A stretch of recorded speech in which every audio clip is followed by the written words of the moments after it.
Hi friends, ನಮಸ್ಕಾರ ಎಲ್ಲರಿಗೂ. ಇವತ್ತೊಂದು ಹೆಲ್ದಿ ಆಗಿರುವಂತಹ ಒಂದು ಸ್ವೀಟ್ ರೆಸಿಪಿ ಜೊತೆ ನಾನು ನಿಮ್ಮೊಂದಿಗಿದ್ದೀನಿ. ಕಡಲೆಬೇಳೆಯಲ್ಲಿ ಮಾಡ್ತಾ ಇರೋದು.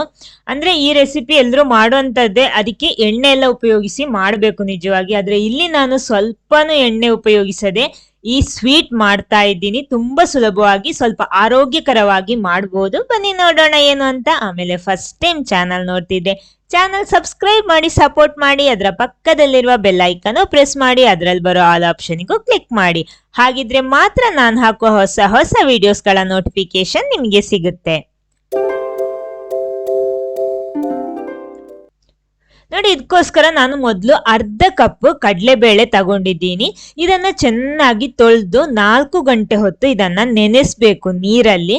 ನೋಡಿ, ಅದೇ ರೀತಿ ಚೆನ್ನಾಗಿ ತೊಳೆದು ನಾನಿಲ್ಲಿ 4 ಗಂಟೆ ನೆನೆಸಿಟ್ಟಂತಹ ಕಡಲೆಬೇಳೆ. ನೋಡಿ, ಇದು ಅರ್ಧ ಕಪ್ ಕಡಲೆಬೇಳೆ ಇದೆ. ನೋಡಿ, ಇದರಲ್ಲಿ ಚೆನ್ನಾಗಿ ನೆಂದಿದೆ. ನೋಡಿ, ಈ ರೀತಿ ನೆನಿಬೇಕು. ಕರೆಕ್ಟ್ 4 ಗಂಟೆ ಸಾಕು. ನೆಕ್ಸ್ಟ್ ಇದನ್ನ ಒಂದು ಸ್ಟ್ರೈನರ್ ಒಂದು ಜರಡು ಉಪಯೋಗಿಸಿ ಈ ರೀತಿ ಅದರಲ್ಲಿರುವ ಹೆಚ್ಚಿರುವ ನೀರನ್ನೆಲ್ಲ ತೆಗಿಬೇಕು ನಾವು. ನಮಗಿದ್ರಲ್ಲಿ ನೀರು ಬೇಡ, ಫುಲ್ ಆಗಿ ಒಣಗಿದ ತರ ಇರಬೇಕು. ನೋಡಿ, ಈ ರೀತಿ ಇಟ್ರೆ ಸ್ವಲ್ಪ ಹೊತ್ತು ಇಟ್ಬಿಟ್ರೆ ಸಾಕು. ನೋಡಿ, ಇವಾಗೆಲ್ಲ ನೀರೆಲ್ಲ ಹೋಗಿದೆ. ಇವಾಗ ನೋಡಿ, ಒಳ್ಳೆ ಒಣಗಿದ ಕಡಲೆಬೇಳೆ ಸಿಕ್ಕಿದೆ ನಮಗೆ. ಆಮೇಲೆ ಒಂದು ಮಿಕ್ಸಿ ಜಾರಿಗೆ ಹಾಕ್ಬಿಟ್ಟು ಇದನ್ನ ಚೆನ್ನಾಗಿ ಹುಡಿ ಮಾಡಬೇಕು. ನೀರೇನು ಸೇರಿಸಬೇಡಿ, ಹಾಗೆ ಹುಡಿ ಮಾಡಿದ್ರೆ ಸಾಕು. ನೋಡಿ, ನಾನೆಲ್ಲ ಹಾಕ್ತಾ ಇದ್ದೀನಿ. ಒಮ್ಮೆಲೆ ಆಗಿಲ್ಲ ಅಂದ್ರೆ ನೀವು 2 ಸಲ ಹುಡಿ ಮಾಡ್ಕೊಳ್ಳಿ. ನೋಡಿ, ಇದು ಚೆನ್ನಾಗಿ ರುಬ್ಬಿ ತಂದಿದ್ದೀನಿ. ನೋಡಿ, ಈ ರೀತಿ ಇದೆ. ಇವಾಗ ಚೆನ್ನಾಗಿ ರುಬ್ಬೇಕು. ನೆಕ್ಸ್ಟ್ ನಮಗೆ ಬೇಕಾಗಿರೋದು ಒಂದು ಇಡ್ಲಿ ಪಾತ್ರ. ಅದನ್ನ ಸ್ಟವ್ ಆನ್ ಮಾಡ್ತಾ ಇದ್ದೀನಿ. ಅದರೊಳಗಡೆ ಸ್ವಲ್ಪ ನೀರು ಇಟ್ಕೊಂಡಿದ್ದೀನಿ.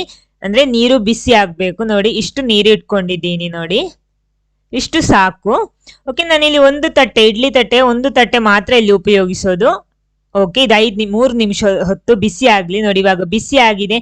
ಇನ್ನು ಇದರಲ್ಲಿ ನಾವು ರುಬ್ಬಿಟ್ಟಂತಹ ಕಡಲೆ ಬೇಳೆಯ ಹಿಟ್ಟನ್ನ ಇದಕ್ಕೆ ಹಾಕಿ ಬೇಯಿಸ್ಬೇಕು. ಇದನ್ನ ಒಂದು 10 ನಿಮಿಷ ಹೊತ್ತು ಇದನ್ನ ಬೇಯಿಸ್ಬೇಕು. ಇಲ್ಲಾಂದ್ರೆ ಒಂದು ಹಸಿ ಸ್ಮೆಲ್ ಬರುತ್ತೆ ನಮಗೆ.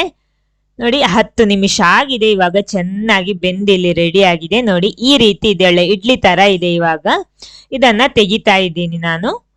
ನೋಡಿ, ಚೆನ್ನಾಗಿ ಬೇಯಬೇಕು. ಹಾಗಿದ್ರೆ ಮಾತ್ರ ನಮಗೆ ಈ ರೆಸಿಪಿ ಕರೆಕ್ಟ್ ಆಗಿರುವ ಆ ಒಂದು ಟೇಸ್ಟ್ ಸಿಗುತ್ತೆ ನಮಗೆ. ಇಲ್ಲ ಅಂದ್ರೆ ಅದರ ಹಸಿ ವಾಸನೆ ಬರುತ್ತೆ ನಮಗೆ. ನೋಡಿ, ಚೆನ್ನಾಗಿ ಇದನ್ನೆಲ್ಲ ನಾನು ತೆಗಿತಾ ಇದ್ದೀನಿ. ಓಕೆ, ನೆಕ್ಸ್ಟ್ ನಾವು ಇದನ್ನ ಚೆನ್ನಾಗಿ ಹುಡಿ ಮಾಡ್ಬೇಕು. ಇವಾಗ ಬಿಸಿ ಬಿಸಿ ಇದೆ. ಮೊದಲು ಈ ರೀತಿ ಸ್ಪೂನ್ ಅಲ್ಲೇ ಹುಡಿ ಮಾಡ್ಕೊಳ್ಳಿ. ಆಮೇಲೆ ನಮ್ಗೆ ಇದನ್ನ ಕೈ ಉಪಯೋಗಿಸಿ ಚೆನ್ನಾಗಿ ಇದನ್ನ ಹುಡಿ ಮಾಡ್ಬೋದು. ನೋಡಿ, ಈ ರೀತಿ ಇದೆ. ಇದನ್ನ ಸ್ವಲ್ಪ ಆರಿದ್ಮೇಲೆ ಕರೆಕ್ಟ್ ಸಿಗುತ್ತೆ ನಮಗೆ.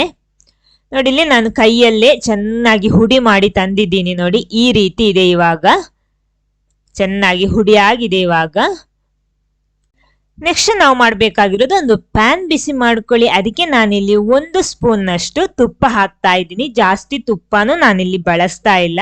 ಅದಕ್ಕೆ ನಾವಿಲ್ಲಿ ಹುಡಿ ಮಾಡಿಟ್ಟಂತಹ ಕಡಲೆಬೇಳೆ ಹಾಕ್ತಾ ಇದ್ದೀನಿ. ಇನ್ನು ಇದನ್ನ ಚೆನ್ನಾಗಿ ಹುರಿಬೇಕು. ಈ ತುಪ್ಪದಲ್ಲೇ ಚೆನ್ನಾಗಿ ಇದನ್ನ ಹುರಿಬೇಕು. ನೋಡಿ, ಈ ರೀತಿ. ಅಂದ್ರೆ ನಾವು ಬೇಯಿಸ್ಲೂಬೇಕು, ಈ ರೀತಿ ತುಪ್ಪದಲ್ಲಿ ಹುರಿಲೂಬೇಕು. ಹಾಗಿದ್ರೆ ಮಾತ್ರ ನಮಗೆ ಕರೆಕ್ಟ್ ಆಗಿ ಸಿಗೋದು. ನೋಡಿ, ನಾನೊಂದು 10 ನಿಮಿಷ ಲೋ ಫ್ಲೇಮ್ ಅಲ್ಲಿ ಇಟ್ಟು, ಸಣ್ಣ ಉರಿಯಲ್ಲಿಟ್ಟು ಚೆನ್ನಾಗಿ ಹುರಿದಿದ್ದೀನಿ. ನೋಡಿ, ಈ ರೀತಿ ಇದೆ. ನೋಡಿ, ಈ ರೀತಿ ಇರಬೇಕು. ಓಕೆ, ಅದನ್ನೊಂದು ಪ್ಲೇಟಿಗೆ ಹಾಕ್ತಾ ಇದ್ದೀನಿ. ಸ್ಟವ್ ಆಫ್ ಮಾಡ್ಕೊಳ್ಳಿ. ಆಮೇಲೆ ಒಂದು ಪ್ಲೇಟಿಗೆ ಹಾಕೊಳ್ಳಿ. ನೋಡಿ, ಇವಾಗ ನೋಡಿ ಇದೆಲ್ಲ ರೆಡಿ ಆಗಿದೆ. ಆದ್ರೆ ನೋಡಿ, ಸ್ವಲ್ಪ ಸ್ವಲ್ಪ ಇದು ಗಂಟು ಕಟ್ಕೊಂಡ ತರ ಇರುತ್ತೆ. ಆ ರೀತಿ ಇರಬಾರ್ದು. ನಮಗೆ ಫೈನ್ ಆದಂತಹ ಒಂದು ಪೌಡರ್ ಸಿಗ್ಬೇಕು. ಅದಕ್ಕೋಸ್ಕರ ನಾನು ಇದನ್ನ ಪುನಃ ಮಿಕ್ಸಿ ಜಾರಲ್ಲಿ ಹಾಕ್ಬಿಟ್ಟು ಸ್ವಲ್ಪ ಹುಡಿ ಮಾಡ್ತೀನಿ. ನೀವು ಇದೇ ಸ್ಟೆಪ್ ಫಾಲೋ ಮಾಡಬೇಕು. ನೋಡಿ ನೋಡಿ, ಸಣ್ಣ ಸಣ್ಣ ಉಂಡೆ ಉಂಡೆ ಕಟ್ಟಿದ ತರ ಇರುತ್ತೆ. ಆ ರೀತಿ ಇರಬಾರ್ದು. ನಮಗೆ ಫೈನ್ ಆಗಿರುವಂತಹ ಪೌಡರ್ ಬೇಕಾಗಿರೋದು. ಅದಕ್ಕೋಸ್ಕರ ನಾನಿಲ್ಲಿ ಮಿಕ್ಸಿ ಜಾರಲ್ಲಿ ಹಾಕ್ಬಿಟ್ಟು ಇದನ್ನ ಹುಡಿ ಮಾಡ್ತೀನಿ. ಈ ಸ್ಟೆಪ್ ನೀವು ಮಿಸ್ ಮಾಡಬೇಡಿ. ಆಮೇಲೆ ಇದಕ್ಕೊಂದು 5 ಏಲಕ್ಕಿ ಸುಲ್ದು ಹಾಕ್ತಾ ಇದ್ದೀನಿ. ಸಿಪ್ಪೆ ಎಲ್ಲ ತೆಗೆದು ಹಾಕ್ತಾ ಇದ್ದೀನಿ. ಆಮೇಲೆ ಒಂದು ಸ್ವಲ್ಪ ಉಪ್ಪು, ಅಂದ್ರೆ ಸ್ವಲ್ಪ ಸಾಕು. ಇದನ್ನ ಹುಡಿ ಮಾಡಿ ತಂದಿದ್ದೀನಿ. ನೋಡಿ, ನಮಗೆ ಈ ರೀತಿ ಸಿಗ್ಬೇಕು. ನೋಡಿ, ಇವಾಗ ನಿಮ್ಗೆ ನೋಡುವಾಗ್ಲೇ ಗೊತ್ತಾಗುತ್ತೆ. ಕರೆಕ್ಟ್, ಸ್ವಲ್ಪನೂ ಗಂಟು ಕಟ್ಕೊಂಡಿಲ್ಲ. ಕರೆಕ್ಟ್ ಆಗಿರೋಂತ ಒಂದು ಪೌಡರ್ ನಮಗೆ ಸಿಕ್ಕಿದೆ. ನೋಡಿ, ಓಕೆ, ಇದನ್ನೊಂದು ಸೈಡ್ ಅಲ್ಲಿ ಇಟ್ಬಿಡಿ.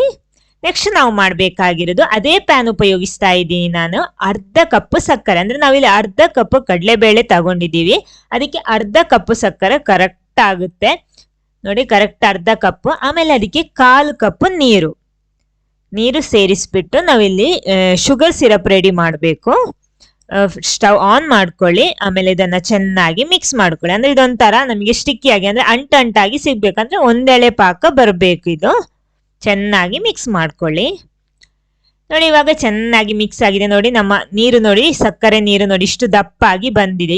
ಈ ರೀತಿ ಬರ್ಬೇಕು. ಅಂದ್ರೆ ನಾವು ಈ ರೀತಿ ಚೆಕ್ ಮಾಡಬಹುದು. ನೋಡಿ ಕೈಯಲ್ಲಿ ಮುಟ್ಟುವಾಗ ಒಂದು ಅಂದ್ರೆ ಒಂದು ದಾರ ತರ ಈ ತರ ಬರ್ಬೇಕು. ಒಂದೆಳೆ ಪಾಕ ಕರೆಕ್ಟ್ ಆಗಿ ಬರ್ಬೇಕು. ಅದಕ್ಕೆ ನಾವಿಲ್ಲಿ ಹುಡಿ ಮಾಡಿಟ್ಟಂತಹ ನಮ್ಮ ಕಡ್ಲೆ ಬೇಳೆ ಹಾಕ್ತಾ ಇದ್ದೀನಿ. ಕಡ್ಲೆಬೇಳೆ ಹುಡಿ ಅಂದ್ರೆ ಬೇಯಿಸಿ ರೋಸ್ಟ್ ಮಾಡಿ ಹುಡಿ ಮಾಡಿಟ್ಕೊಂಡಿರೋದು. ಅದಕ್ಕೆ ಅದರ ಸ್ಮೆಲ್ ಅಂದ್ರೆ ವಾಸನೆ ಬರಲ್ಲ, ಹಸಿ ವಾಸನೆ ಬರಲ್ಲ, ನಮಗೆ ಕರೆಕ್ಟ್ ಸಿಗುತ್ತೆ. ಇದನ್ನ ಚೆನ್ನಾಗಿ ಈ ಸಕ್ಕರೆ ಪಾಕದಲ್ಲಿ ಮಿಕ್ಸ್ ಮಾಡ್ಬೇಕು. ನೋಡಿ ಆವಾಗ ಗಂಟು ಕಟ್ಕೊಂಡಿದ್ರೆ ನಾವು ಈ ರೀತಿ ಮಿಕ್ಸ್ ಮಾಡುವಾಗ ಉಂಡೆ ಉಂಡೆ ಇದ್ದದಕ್ಕೆ ಸಕ್ಕರೆ ಸಿರಪ್ ಅಂದ್ರೆ ಶುಗರ್ ಸಿರಪ್ ಎಳ್ಕೊಳ್ಳಲ್ಲ. ನಾನು ಸ್ವಲ್ಪ ಗೋಡಂಬಿ ಮತ್ತು ಒಣ ದ್ರಾಕ್ಷಿನೂ ಇದಕ್ಕೆ ಹಾಕೊಂಡಿದ್ದೀನಿ ತುಪ್ಪದಲ್ಲಿ ಹುರಿದ್ಬಿಟ್ಟು. ನೋಡಿ ಈ ರೀತಿ ನುಣ್ಣಗೆ ಹುಡಿ ಆಗಿದ್ರೆ ನಮ್ಗೆ ಸಕ್ಕರೆ ಪಾಕ ಎಲ್ಲ ಕರೆಕ್ಟ್ ಆಗಿ ಎಳ್ಕೊಂಡು ನಮ್ಮ ಸ್ವೀಟ್ ಕರೆಕ್ಟ್ ಆಗಿ ಸಿಗುತ್ತೆ. ಅಂದ್ರೆ ನಾವಿಲ್ಲಿ ನಮ್ಮ ಲಡ್ಡು ಮಾಡ್ತಾ ಇರೋದು ಮೋತಿಚೂರ್ ಲಡ್ಡು ಇದೆಯಲ್ಲ, ಅದೇ ಬೂಂದಿ ಮಾಡಿ ಎಲ್ರು ಮಾಡ್ತಾರೆ. ಬೂಂದಿ ಮಾಡ್ಬೇಕಿದ್ರೆ ಎಣ್ಣೆಯಲ್ಲಿ ಫ್ರೈ ಮಾಡ್ಬೇಕು, ಆಮೇಲೆ ಮಾಡೋದು. ಆದ್ರೆ ಇಲ್ಲಿ ನಾನು ಸ್ವಲ್ಪ ಹೆಲ್ದಿಯಾಗಿ ಅದೇ ಟೇಸ್ಟ್ ಅಲ್ಲಿ ಮೋತಿಚೂರ್ ಲಡ್ಡು ಎಣ್ಣೆ ಉಪಯೋಗಿಸದೇನೆ ನಾನು ಇಲ್ಲಿ ಮಾಡ್ತಾ ಇರೋದು. ನೋಡಿ ಇಲ್ಲಿ ರೆಡಿ ಆಗಿದೆ. ಇದು ಸ್ಟವ್ ಆಫ್ ಮಾಡ್ಕೊಳ್ಳಿ.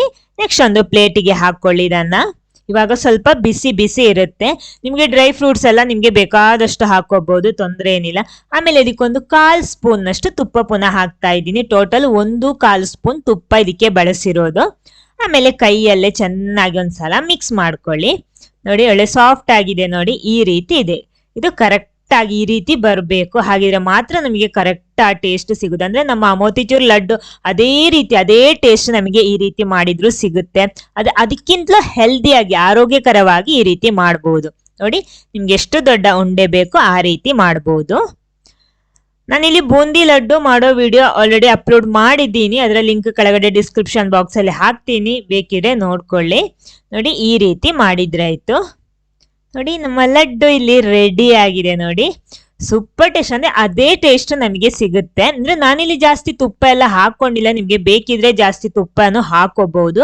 ಅವುಗಳ ಸ್ವಲ್ಪ ಅಂದ್ರೆ ಸ್ವಲ್ಪ ತುಪ್ಪ ಎಲ್ಲ ಹಾಕಿದ್ರೆ ಟೇಸ್ಟ್ ಜಾಸ್ತಿಯಾಗಿ ಸಿಗುತ್ತೆ. ನೋಡಿ ಇಲ್ಲಿ ರೆಡಿ ಆಗಿದೆ. ನೋಡಿ ಇದೇ ರೀತಿ ಎಲ್ಲ ಲಡ್ಡು ರೆಡಿ ಮಾಡಿ ತರ್ತೀನಿ ನಾನು. ನೋಡಿ ಇಲ್ಲಿ ನಮ್ಮ ಲಡ್ಡು ಎಲ್ಲ ರೆಡಿ ಆಗಿದೆ. ನಮ್ಮ ಮೋತಿಚೂರ್ ಲಡ್ಡು ಅಂದ್ರೆ ಎಣ್ಣೆ ಬಳಸದೆ ಮಾಡಿರುವಂತಹ ಮೋತಿಚೂರ್ ಲಡ್ಡು ಇಲ್ಲಿ ರೆಡಿ ಆಗಿದೆ. ನೋಡಿ ಈ ರೀತಿ ಇದೆ. ಅಂದ್ರೆ ನಂಗೆ ಇಲ್ಲಿ ಟೋಟಲ್ 10 ಲಡ್ಡು ಸಿಕ್ಕಿದೆ. ಅಂದ್ರೆ ಅರ್ಧ ಕಪ್ ಕಡಲೆ ಬೇಳೆಯಲ್ಲಿ ನಂಗೆ ಈ ಸೈಜ್ ಅಲ್ಲಿ ಇರುವ 10 ಲಡ್ಡು ಸಿಕ್ಕಿದೆ. ನೋಡಿ ಈ ರೀತಿ ಇದೆ. ನೋಡಾಗ್ಲೇ ಚೆನ್ನಾಗಿದೆ. ನಾನಿಲ್ಲಿ ಫುಡ್ ಕಲರ್ ಆತರ ಏನು ಬಳಸಿಲ್ಲ.